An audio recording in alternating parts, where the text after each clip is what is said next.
Salam aleyküm. Nereden kardeş? Neçə baş maldı bu? 50 baş maldı kardeş. 50 baş maldı. Ha. Neçəsi bal aldı bunu? Dedim bal alsı da var. 23 bala aldı. 23 bal aldı. Ha, laf yaxşı, laf gözəl.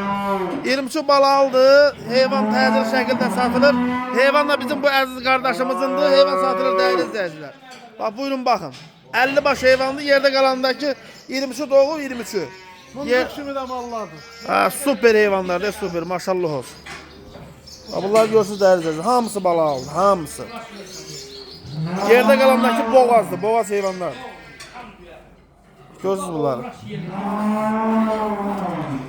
Hamısındaki cavan heyvanlar deyirsən. Bu da zaman heyvanlar. İşlerine de bakabilirsiniz. Qəşəng. Mənim bunlar da boğazlardır da. Bunlar da gördükler hamısı boğazdı. Büyüne seyredik. Eləmi? Ha. Baxın dəyərli izləyicilər. Bunlar da hamısı deyir boğaz heyvanlardır. Heyvan satılır təcili şəkildə. Bax buyurun baxın. Ama bunların hamısı yerinləşib dəyərli izləyicilər. Bak bak evdə dolar. Bak büyüne seyredik. Evdə dolar, yolda dolar. Lokum deyil lokum. Baxın dəyərli izləyicilər.